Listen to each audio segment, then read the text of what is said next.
Hola, and welcome to Vive Nutrition Radio, the first ever Spanglish podcast where you will hear interviews with the top minds in nutrition, performance, fitness, and health in both English and Spanish. Here is your host, expert registered dietitian, Andres Ayesta, on a mission to help you take your nutrition to the next level. Hope you're ready for this. Let's dive right in. What's going on, boys and girls? Welcome back to another episode of Vive Nutrition Radio. This is your host, Andres Ayesta. I had to apologize because I have not been as consistent with the podcast as I would like to be. It's been a crazy time. This is episode number, I believe, 44 as I am recording this. And I'll tell you a bit about my guest in just a second. But before we do that, I just want to make sure you remember that at the time of the recording, or like this is actually being released, we just launched with Vive Nutrition the most recent intermittent fasting mini course for beginners. This is over 60 minutes of video on explaining the reasoning, the definitions, and the history behind fasting, on some modules talking about the benefits and the importance of how for some people it may work and for some people it may not. How fasting is not necessarily a diet, rather a meal schedule. One of the cool things that I also did is because I do macro-based coaching and I try to teach my clients to develop awareness around macro tracking and a very flexible style of eating. I actually created an entire module on how to establish and estimate your own macronutrients and how to build them into an intermittent fasting regime or program. Last but not least, we definitely covered a lot of the Q&As that we typically get from a lot of our clients, from, you know, what happens to muscle when you do this, and all the really good stuff and really gold knowledge and wisdom that we share during this video course. And the cool and the most amazing thing about this is that it is for free. So if you want to get a chance to start watching those, it'll be sent to you via email, like the video modules that I created on this. And make sure you grab and you go and sign up right now. I'm going to drop the link down in the show notes so you have access directly to that. But here's the caveat. At the time of this recording, we have reached about 100 signups. We're opening it up only about 150 to 200 people only before this course, because of the value dropped in it goes into a paid course. So you need to make sure you go and grab it right now. So hurry up. So let's move on to our episode today, which is, I'm going to call this an Ever Forward episode. And why Ever Forward? I had the chance to meet this guy, I think about a couple months ago in Costa Mesa, California, in a mentorship retreat with my mentor and business coach, Tony Stephan. And this guy is just extremely successful in what he does, very into fitness. He is also a veteran. He served the military for almost up to 6 years. So thank him for his service as well. I am talking about Chase Tuning. He is part of a family that's pretty energetic. Actually, if you listen to episode number 42, you may recognize the last name, because Claire, where we talked about intuitive eating, she's cousins with Chase. So they're a very, very successful family. Let's just put it this way. But I'll tell you a little bit more about Chase so you know exactly what you're getting into. Chase is from Virginia. He's an Army veteran.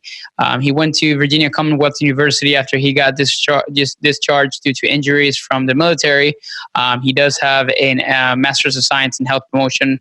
And also he has a degree in Health, Physical Education, and Exercise Science. He has certifications as TRX from ACE, and he is now a very successful entrepreneur. He has I think his brother Max Tuning is also the founder of the Ever Forward Apparel, which is really interesting. And in our conversation today, we went in depth into understanding his process as a coach. Also, he transitioned more from being a coach to more entrepreneur, and all the things that he's got going on at this point. And we also went over a little bit more into how you balance in fitness and nutrition as a very busy, successful entrepreneur. We talked about how sometimes when life gets in the way, we tend to put that in the back burner, and we don't always, one of the things that we talked about is a lot of times he's been used to training super hard, 2 hours a day. And now he doesn't have the time for this. So it's become a very difficult process for him, but he's learned how to adjust and how to adapt. So we talked about those things. So if this resonates with you because you're a very, high performer, entrepreneur, or, obviously a very busy person, then you need to definitely listen to this episode.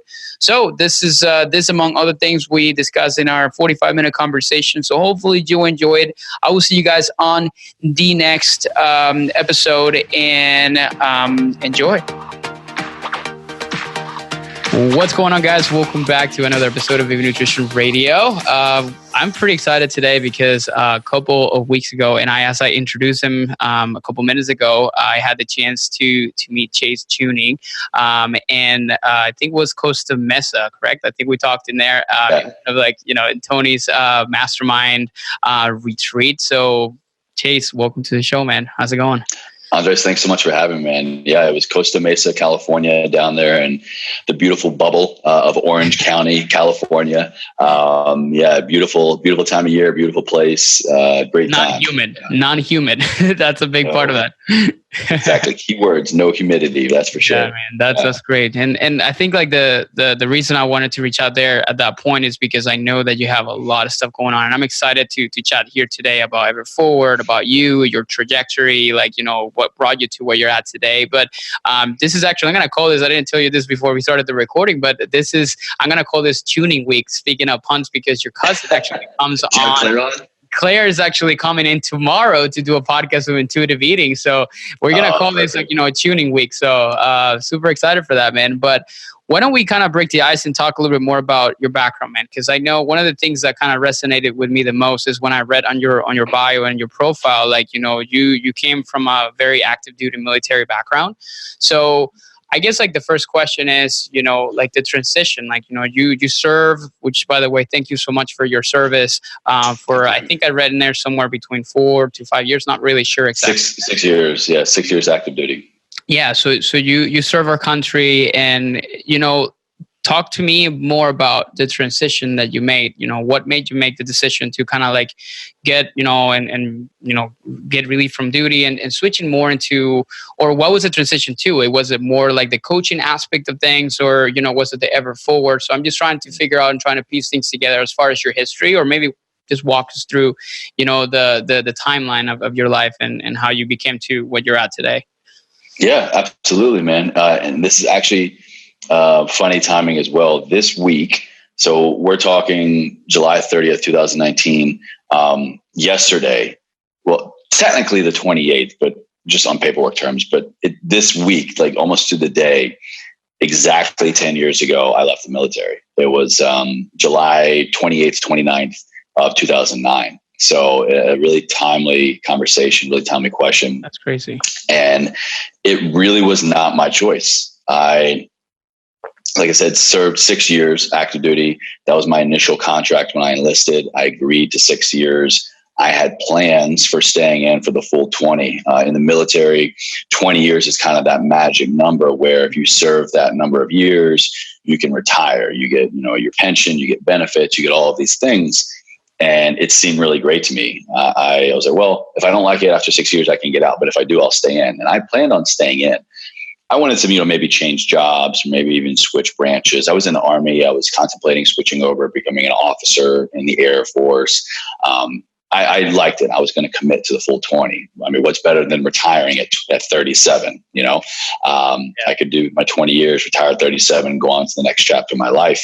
But the military life, higher purpose, whatever you want to call it, had different plans for me. And about 4.5 years-ish into my contract, I became injured. I was I was trying to get on a deployment. And in order to do that, you have to go through certain things. So I was getting promoted. I was doing all these different trainings. I was out in the field doing all these war games. And during one of those training sessions, I became significantly injured. I was leading an ambush, leading an attack on the enemy, and I wound up tearing my left hamstring and significantly injuring the L4 and L5 vertebrae in my back. And I compounded problems, tried to get back on the duty roster too soon, re-injured myself, and I kept being an idiot and, re-injuring myself and not allowing the rehab to kick in, and just became bigger problems, more injuries. And long story short, I wound up having both of my hips completely reconstructed. Wow. Like reconstructing my femurs, rods and pins in both my hips, both my femurs to kind of keep me upright. And it was a really, really intrusive surgery, long rehab. About the last year and a half of my service, I was just a patient. I was in and out of the hospital on bed rest, quarters, just basically surgery, rehab, walk, surgery, rehab, walk, and then they medically discharged me. So yeah, exactly 10 years ago, by the time we're having this conversation, I was kicked out, for medical reasons. And so that transition was not my choice, but I had to make the best of it. And really that pain and that suffering, that physical trauma is what gave me such an interest in the human body, because I was humbled. I was broken for a long time, and it gave me a newfound respect for the human body. And I had always loved growing up active, growing up in the mountains of Virginia, and, the Army, the military is one of the most active jobs in the world, I think. And I didn't want to let that go, but I knew it was going to look different now. It was going to feel different. And so I was like, well, let me learn this. Let me learn this body thing. Let me learn fitness, nutrition, anatomy, physiology. And so I decided to go to school for it. I wound up about really less than a month after separating the military. I was in college. I started college. I had knocked out enough credits and stuff to get my associate's degree while I was in the military, but I started my first full 4-year program. Went back to Virginia. Went to the Virginia Commonwealth University in Richmond, Virginia, and studied exercise science. I got my bachelor's in exercise science, and then just continued to fall in love with it. And I rehabbed, and I got better, and I wound up turning it into a profession, and, went on to grad school and all these, certifications and experiences and jobs and stuff. And, and that really was the catalyst.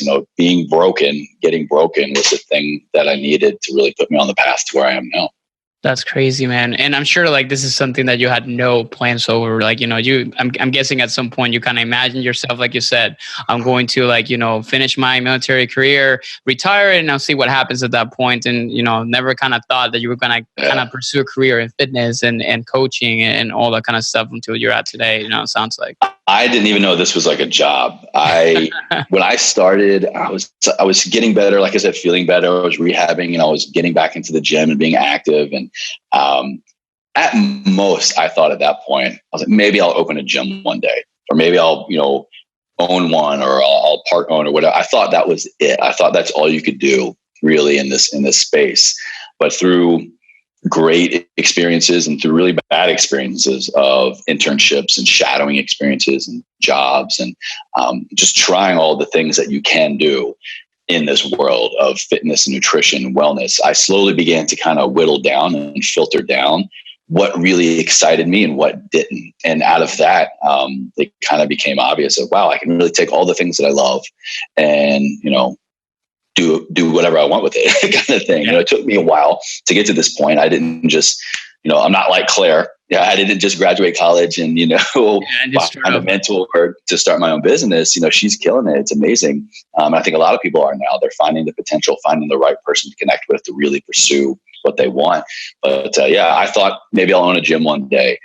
Never in a million years did I think I would be doing online coaching or have a podcast. I didn't even know what the hell a podcast was, until about here we are.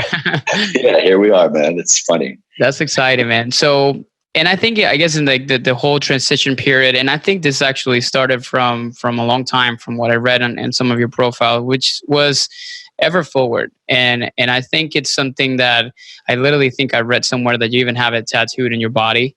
Right here, man.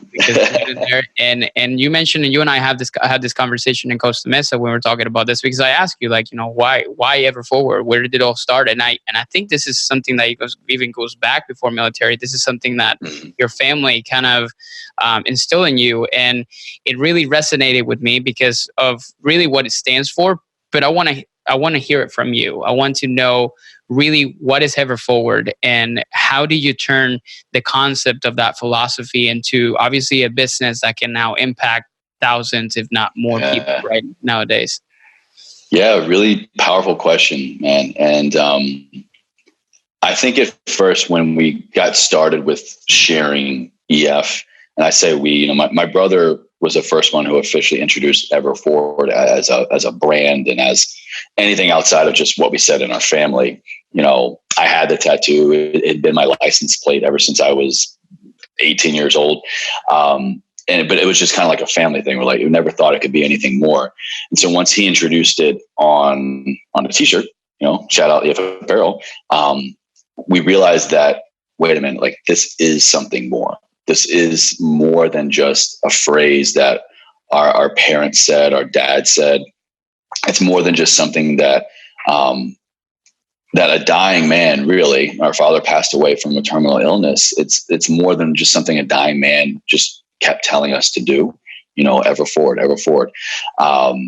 Because we shared that with the world, and we got this incredible feedback, and it was new and fresh. And it wasn't just someone sharing like, I spent $5,000 on a marketing budget and created the sickest logo, or I spent a lot of time with this cool catchphrase. It was a logo, of course. It was a catchphrase, of course, but it was introduced with meaning behind it, and it had a story behind it. And I think it wasn't until EF Apparel became a thing, and then EF Radio and EF Coach, and really sharing this belief system with the world, that we realized it was a belief system.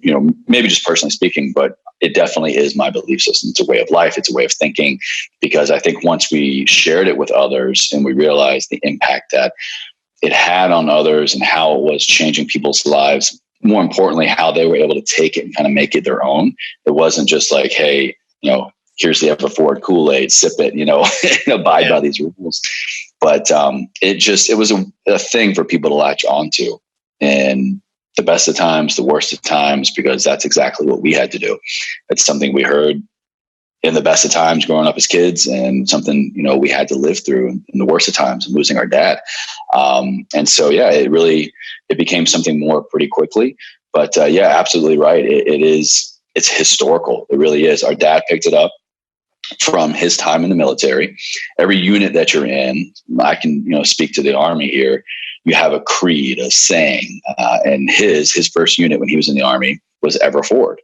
And so he picked it up from the Army. He instilled it in us as kids. He joined the Army when I was 4 or 5 years old, something like that. Mm-hmm. Super young. And, even then, that unit, the 116th Infantry Regiment, they were a thing. They were a band of brothers. They had that creed. They lived a life ever forward, technically before we were even a country.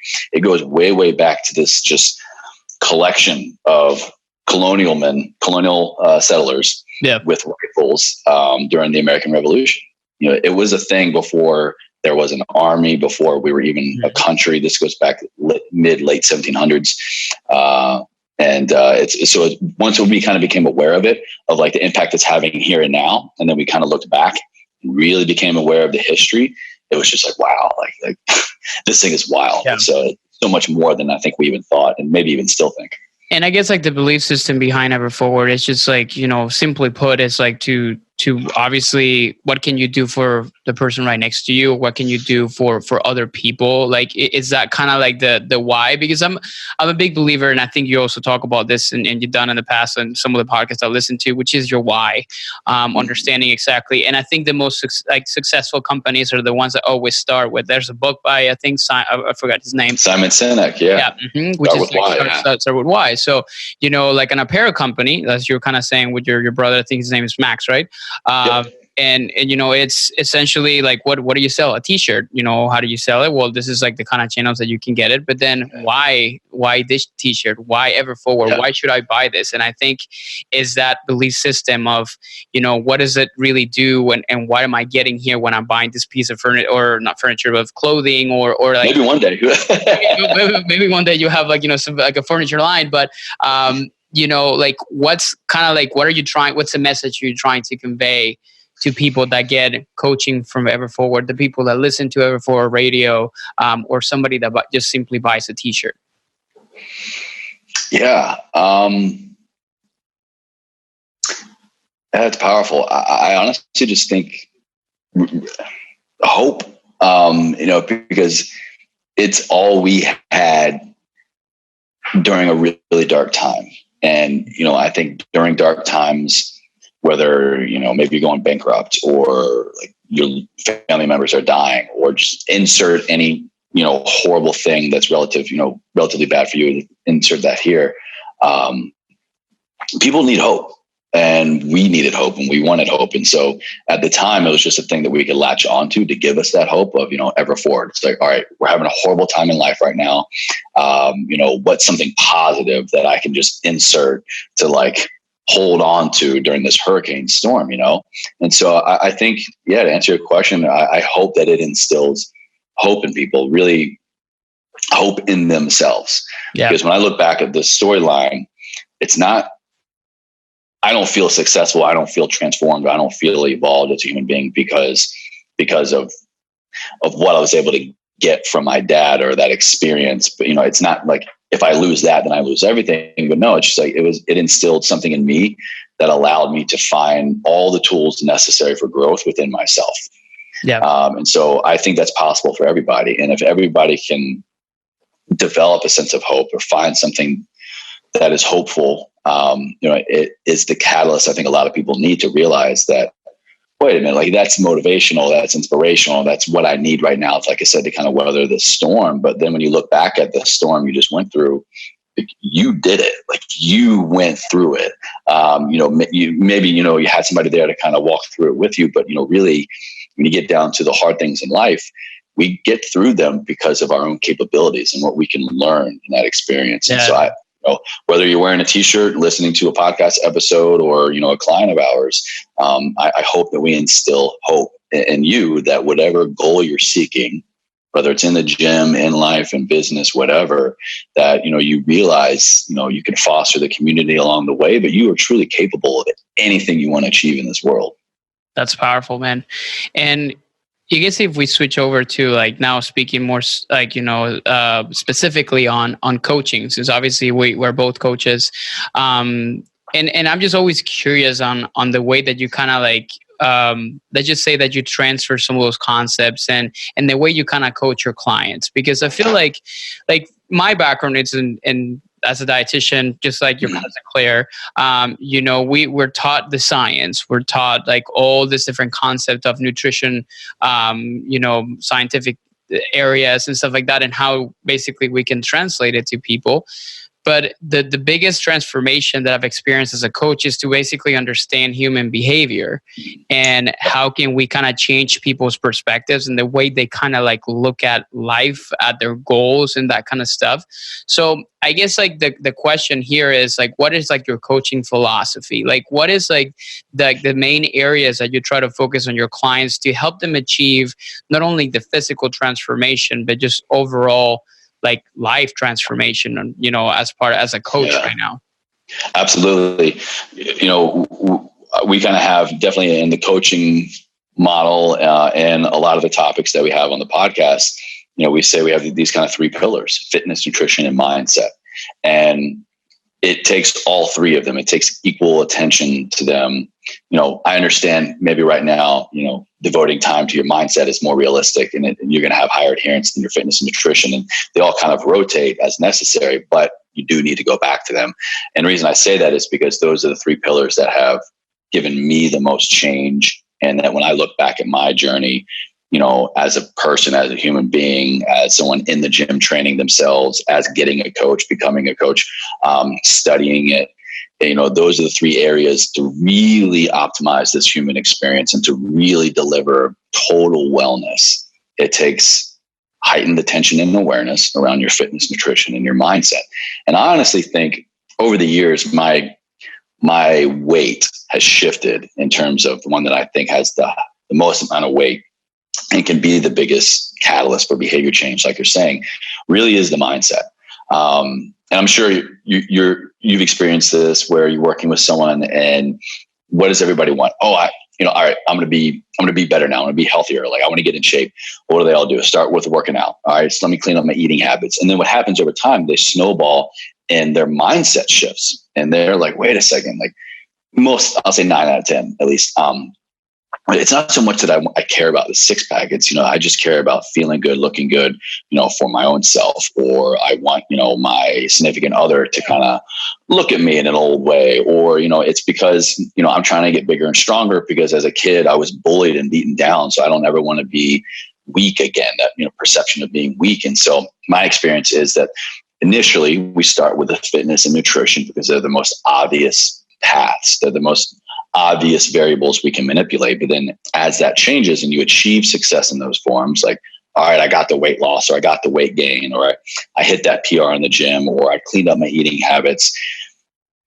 It's like, all right, well, I haven't quite gotten over that barrier. That didn't give me the exact success I was hoping for. So then, the mindset shift kind of comes in. And I think if you're paying attention and if you're working with the right trainer and the right coach, it should, as much work as you're paying attention to and doing on the outside, you should also be looking inward, into, emotional intelligence and, definitely that mindset component. So, really fitness, nutrition, mindset. And I think if people maybe focus a little bit more on that in the beginning, going back to like what you were saying, your why do you want to work out? Why do you want to improve your eating habits? And I think it will help people stay more adherent. It will help the coach definitely in terms of how they talk to them, how they talk with them, what they advise them on. Because, who knows, maybe a workout program or a nutrition plan you give somebody like stirs up some past trauma or something that just totally throws them off course when, if you were more aware of why they were working with you to begin with, of their backstory, their life story, that humanization aspect, then, you can really have that harmonious relationship. And so, that's I hope I answered your question there. No, you did, man. It's funny that you mentioned that, because that's literally, I usually kind of have some self-reflection questions with a lot of my clients when they kind of reach points in their lives where they're, let's say we're coaching and like they're progressing, but then they kind of hit that plateau and they kind of hit that wall. And I can totally tell it's because like they have relationship issues or finances or stuff like that. And I have this like self-reflection exercises, and we literally talk about, you call them like about 3 fitness like pillars, I call them like 3 domains, which are going to be literally nutrition, fitness and exercise, and then mindset and habits, which is like, like the 3. I'm not crazy. If you're doing it too, man, I'm not crazy. It's like, I believe you call it total wellness. I call it life performance. It's literally like, how can you optimize the way that you live in all aspects? Because I read a book one time, like recommended by one of my friends. He has a podcast called Increase Your Impact. His name is Justin Sua. And he talked about this whole concept. I'm not sure if you've ever read this book. It's called The Keystone Habit. It's a book called The Power of Habit by Charles Duhigg. And he said, when you focus on one specific area of your life, whether it's fitness, nutrition, finances, and you don't pay too much attention to everything at once, and then you get that anxiety and by overwhelm, then usually things starts to kind of like, improve in all kinds of areas. So it's kind of like what you're saying, when you literally focus on this specific topic, then everything else usually kind of start to fall in place, along the way, Yeah, and think about a lot of the clients that maybe you have, or maybe someone listening, you fit into one of these categories. It's the mom coming to you because they want to lose the weight that just crept up after they had kids. Well, why did that creep up? Because your main focus was your kids, right? You get so hyper focused on one area of your life. And I know that's very, very important. And, I want to be a parent soon, in the coming years. And, I know it's probably going to take a lot of my time and attention, probably more than I ever realized. But, like the mom, or like the busy working dad, or the busy working mom who's so career focused and driven, like it takes a lot of time and attention to grow that area of your life. And, if one area is taking a lot of your time and resources, it usually means you're suffering and losing in other areas. And what do people usually give up first? Their eating habits and their training habits. And I'll be totally honest, this year, really ever since moving to California, just because of, the way that, the business has grown and just opportunities, I'm just way more busy these days. And it takes a lot more of my time and attention and prioritization and time blocking. I literally, if you look at my calendar, breakfast, work, lunch, training, like I have to go back now to the tactics that I coach people on to make sure that I'm incorporating this all-inclusiveness into my wellness, because I was letting a lot of things slip.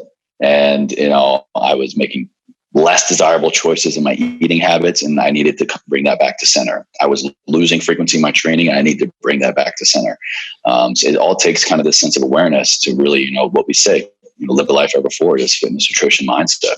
Then that's a good point that you mentioned, because a lot of the people listening in, we worked with a lot of CEOs and very high performers that usually put fitness and training. They're very successful people in their profession, in their businesses and stuff like that. You and I are both in the area that, we work in fitness. So, but then you're also talking that a lot of sometimes you put things in the back burner, not realizing it because you're so focused on the growth. Like, dude, I sit in this chair, I have a standing desk, so sometimes I stand up a little bit more, but I stay in this home office, 12 to 14 hours a day working on my business. So I guess the question for you would be when did you realize you had to make a switch? Or as a high performer, very successful businessman, how do you prioritize these things? You mentioned time blocking. So this is more like the applicability part of it. How do you prioritize these things? And what are some the most effective strategies that you've implemented for yourself to really kind of make sure everything is checked and the whole aspect of things? Yeah, really good question. Like I said, ever since moving to California and just the way my life has changed. So I'll say the past 9 months, say 9 months. I was of the mindset before of this is how I like to train. I'm a guy, I like to have a couple meals in me. I like to work out, between 2 and 4-ish. I like to have X amount of calories in. I was very kind of set in my routine, and that worked for a while. But my routine changed. My priorities changed, and my life kind of took over. So I was latching on to this old paradigm of, well, I'm not going to work out if I can't work out like this. I'm not going to train if I haven't eaten. So I was so latched on to this thing that worked for me before that wasn't working for me now. I'm in a different season of my life, and I'm sure people listening can recognize your priorities change over time. You get into a relationship, you get a job, you travel, you have kids, you start your own business, you get promoted at work, whatever. Other areas of life take over. And this is where I think a lot of people, it's that slippery slope, definitely myself included, of letting these things go because it's more important. And if I can't meal prep this way, or if I can't train that way, then I'm not going to do it. And I'll just wait until I can do it that way. So I had to reprioritize that. I had to really make my training fit my lifestyle, not the other way around. So, as much as I still honestly prefer to have 2 meals in me, a solid big one at least, and train around that 2:00 time is really my favorite. I really lately have switched to fasted training first thing in the morning because I recognize, well, what do I want? And this is important for people to hear. You have to go back to the why, but also what do you want? Figure out what you want. All right, how can I achieve that? And that's what I had to do. So I want to not let my fitness slide. I want to not let my nutrition slide anymore. So I want that. How can I make it happen? All right. My life right now, my schedule, it can't work that way. So if that's what I want, I got to make it work. So it's just going to look differently. So now I'm usually training first thing in the morning. And then I eat. And lately it's, my body is getting used to it. I can't quite hit maybe some of the, I'm, kind of like a powerlifter style trainer at heart. I love to kind of lift heavy. I can't quite maybe hit some of those numbers on an empty stomach. Maybe it's still a little bit of a mind block, but I'm having great workouts. I'm feeling great. My energy's back up. My pants are fitting a little bit better. And, I'm adherent to, practicing what I preach now. So sometimes you just kind of take a step back and look at what is it that I want? How do I achieve it? And be okay that, my life just looks a little bit different now, but it doesn't mean I can't reach that same goal. Yeah, it's just kind of like changing, not necessarily like priorities, but just kind of changing the lifestyle. And I think a lot of times like people are too afraid of change because it's like you're saying, it's like the all or nothing mentality. Like, you know, it's like either I do this way or I'm not going to do it at all. And then they have like this like thing of like black or white. And if I cannot be gray or I cannot be one or the other, then I might as well not even, you know, attempted. And I'm just like, it's just me focus on like my business and, you know, let things go. And I feel like a lot of times like people come to you or me as a coach is those the kind of areas that, you know, they came out of a place of pain and struggle because of the fact that they let themselves, you know, got to that point where they just didn't really make it a priority because they were just not really willing to be open to the fact that maybe you just need to take a step back in the process. And things can change. Absolutely true, man. Things can change. And that's, you know, where I was. I'm sure a lot of people listening can recognize that, you know, it's all or nothing. No, it doesn't have to be. It just needs to be, you know, kind of bringing yourself back to center every once in a while. And okay, what is my goal? What do I want to achieve? It may just look different now. The path may just look different now than what it was a month ago, a year ago, but you can still, like I said, still reach that end result, that same goal. Oh, that's cool. Yeah, man. And then and I caught this like as you were talking about this, but like, are you doing like an intermittent fasting process or this is just like, you're just like training in the morning? I asked because this is one of the areas that I talk a lot about and I go in a lot of podcasts to talk about intermittent fasting because one of the areas that I really consider fascinating in some areas, not as a diet, but more of as a lifestyle. Is this something that you kind of like apply on purpose or this is just like, oh, it's just what I have time for at this point? Yeah, the latter, really. Okay. Last year I went on a true IF diet, a true IF lifestyle, and it actually worked to my disadvantage because I would go so long. I was going like 16, 18 hours fasting. It was great for my productivity. I would get so many other things done, but I actually put on a little bit, I'd say like 3 to 5 pounds. I actually wound up gaining body fat. Maybe my weight stayed the same, but I just didn't, my composition changed because I looked back and I was significantly under eating because my window of eating became less and less. And I can't really eat a whole lot of food late at night or I don't go to sleep. Sometimes I even get sick. So it became really impossible for me to cram down, you know, anywhere from like, depending on the training day, you know, for 2,400 to like 3,000 calories in a matter of like an hour or two. It just wasn't happening. So it does. And again, going back to your priorities, what's more important right now? Is my productivity, is getting things done more important? And can I get those calories in a shorter window of time? Awesome. That's great. Right now, it's just, you know, I wake up and I'm training within about the first, you know, like 30 minutes to an hour, really. I wake up, chug a bunch of water, have my greens powder, maybe like a shot of espresso or something to kind of get a little bit of energy. But, you know, that has allowed me to bring training back into my life in a more regular way. And then the rest of the day, my nutrition is better. I'm eating significant calories, which then takes a little bit of time to build up, you know, in the body, you know, and then that way the next day, technically I'm going in fasted training, but I have a lot of energy and enough glycogen, enough resources to power that workout. So it was a little bit of a struggle, a little bit of learning curve in the beginning, but, you know, once you kind of start treating the body right, you know, it'll treat you right. Yeah, man. I think that's really interesting because, like I said, it's and I tell this to a lot of people. It's like, you know, people go into this kind of methods and different strategies, like thinking like, well, this is the way to do it, and I preach it, but then it doesn't really work for everybody. And then you telling me this, obviously, it makes perfect sense. Like, well, it didn't really kind of fit into you because, for example, I'm the opposite of you as far as like I do my dinners. You got to, like, it's like the full spread. I'm feasting, and I love it because like I sleep like a baby. I feel good, and my workouts are fasted, and I'm optimized at that point. But then, you know, for some other people, like they need to have like smaller things, or so they can kind of like not affect their sleep. Which, you know, people sometimes I feel like they fail to look at. I call it like the it's kind of like a spider web. Everything is connected some way or another. Absolutely, yeah. And a lot of times it's like they just think about like, well, it's just the nutrition portion of thing, nutrition and training. Don't worry about anything else.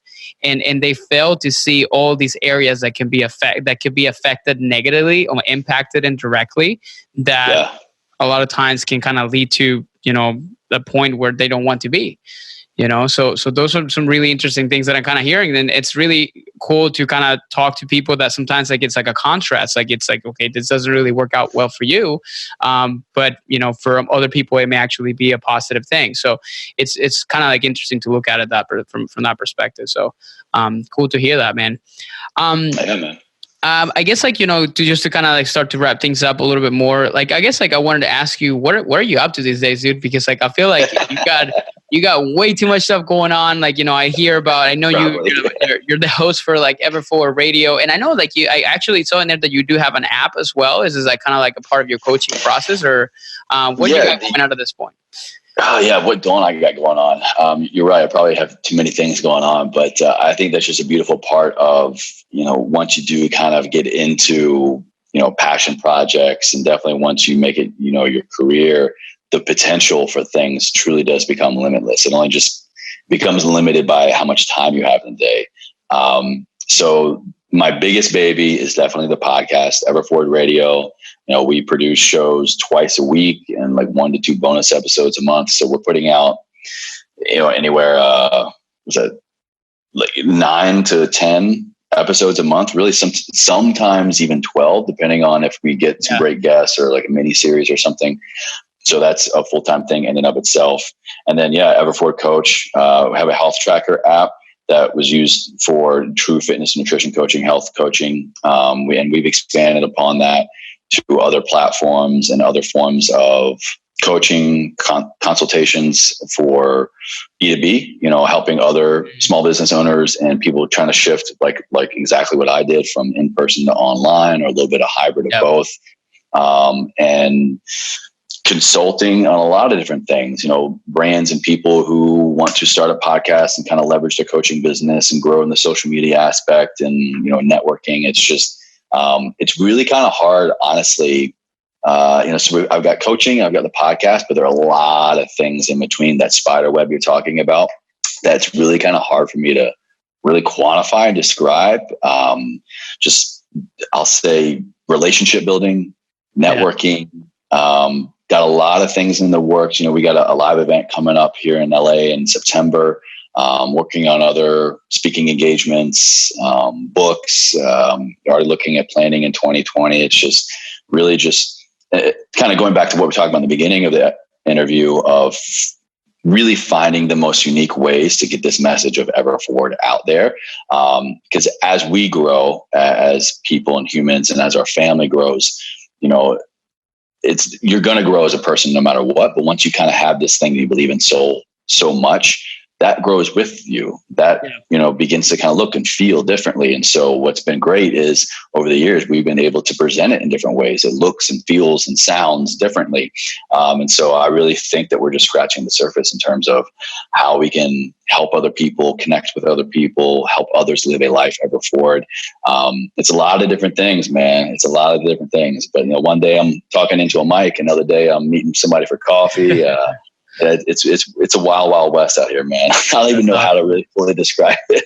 No. It sounds like it, man. Like, it's like, I was like literally like, doing my homework before our podcast and just kind of trying to figure out like, all the stuff that you guys got going on. And as a family, because like literally like the tunings are like, all kinds of, humans.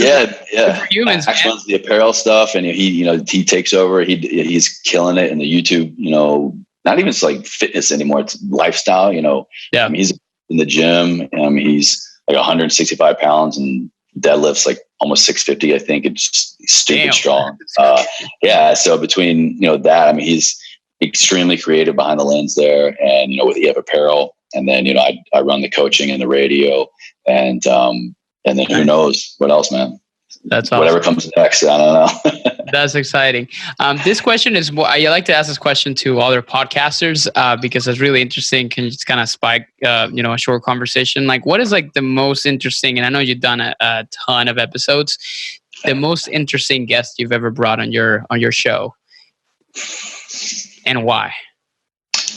Yeah. Someone that always kind of rises to the top when I get asked this question. You met him, Bedros Keuilian. He was there in that room with us that day. It's amazing to me, the human potential. And his family fled Soviet Russia with just the clothes on their back, all the way across Europe into the States and just living in poverty and eating out of dumpsters and now being worth like what, 8-9 figures, I think. It's crazy. You know, running one of the fastest and most successful fitness franchises in the world. He always kind of stands out to me as far as anytime I have an excuse about maybe what's not working, or if I feel like I'm failing or just whatever I'm going through. I was like, well, Chase, you know what? Look what he did. You're not eating out of a dumpster. You're not fleeing, your country. So it kind of puts things into perspective for me. Somebody always has it worse than you. So he's definitely been a great guest. Someone that always comes top of mind for me. Who else? Let's give somebody different. We're about 208 episodes deep now by the time this is going live.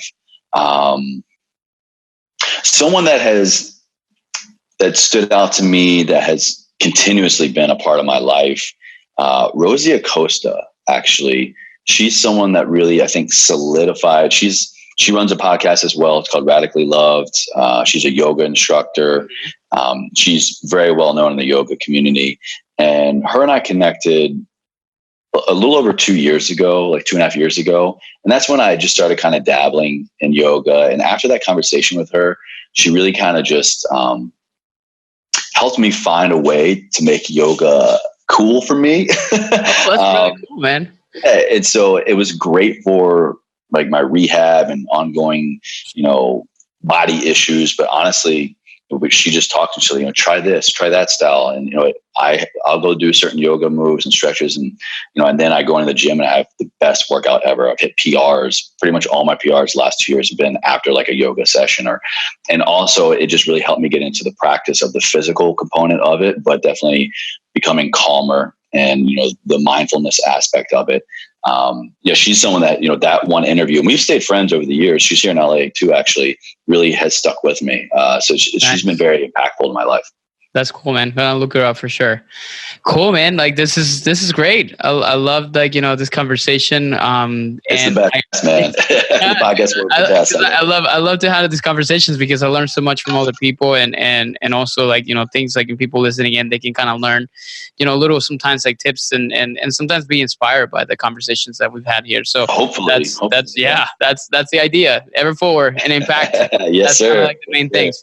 Cool, man. So like the last few parts I like to do, I like to call this and I totally stole this from Tim Ferriss. It's like the rapid fire questions. Hey man, if you're not getting lessons from Tim Ferriss, then you're not learning. Yeah, dude, that's actually how I got inspired to do a podcast because I literally hearing he's 1 to 2 to 3 hour, duration podcast. But I got this from him because I thought it was pretty cool. And it's just kind of like a way to lighten the mood before we wrap it up. So just have simple 4 questions and I'm just kind of throwing at you and you just answer the first one that comes to you. First question would be favorite exercise, go. Squat. It's like a hard line between squat and deadlift because I used to not be able to do a lot of those movements. And so now it's kind of yeah. Yeah. Usually it's either squat or deadlift for the guys that are usually ask this question. So that's exciting. Second question would be a book that you would recommend or gift to somebody. Really anything by Ryan Holiday. Probably his book, The Ego is the Enemy. Ego is the Enemy. Yeah, I think every human being in the world, if they read it and reread it, it would really change the world. Yeah, I read him every day with the Daily Stoic. So Daily Stoic. Likewise, man. That's a really good one. A podcast you would recommend people to listen to, and you can definitely throw in yours in there. Well, of course, besides Everforward Radio, the one that was the most inspirational to me and still is, it was a huge reason why I got into podcasting. Sean Stevenson's The Model Health Show. Yeah. He is a wealth of knowledge and experience, and his voice. That's the reason why I've listened to that podcast in the first place. Oh my God, he's amazing. He kills it. Yeah, The Model Health Show for sure. Okay, cool. Last question. This is the funniest one. If you were stranded on a desertic island for the rest of your life and you were to pick one food to have for the rest of your existence, what would that be? It could be compounded. It could be simple food. Oof.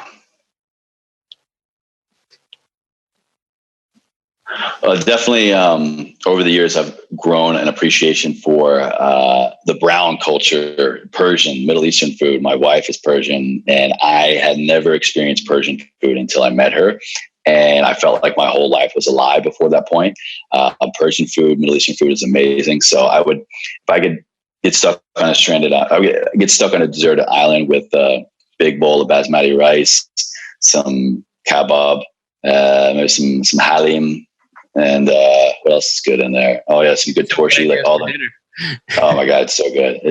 Might not be best for a deserted island. I'm sure it's pretty hot, but Persian cuisine is my favorite for sure. That's good, man. I've heard all kinds of crazy things, from like poke bowls to like lasagna to like peanut butter and pineapples to all kinds of stuff like that. So. I'm sure Claire will say, when you ask her that question, she'll probably say peanut butter sandwiches.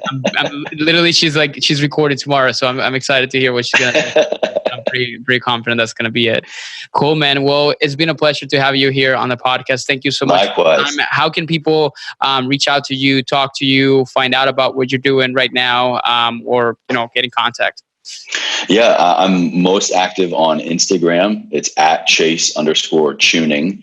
And you can always check us out on the podcast, Everforward Radio. Like I said, we're out twice a week, every Monday and Thursday. So wherever you listen to podcasts, we're on every platform. But yeah, if you want to reach out, hit me up. Happy to talk, answer any questions, help any way I can. Hit me up on Instagram.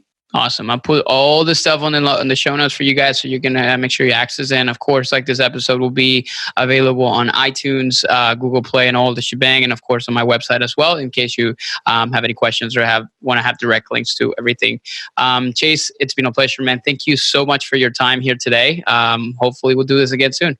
Yeah, likewise, Andres. Love what you're doing, man. And, keep doing it. Keep doing it. Just the podcast space, I promise you, if you haven't fallen completely in love with it yet, you will very soon.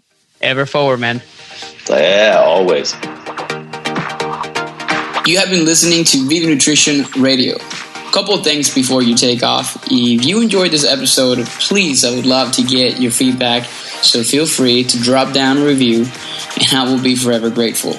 Also, if you like this podcast, make sure you hit the subscribe button. We have it on iTunes, Spotify, or Google Play. And lastly, if you would like to receive a freebie from me, make sure you sign up for our newsletter at www.vive-nutrition.com. See you guys in the next episode. Ciao, ciao.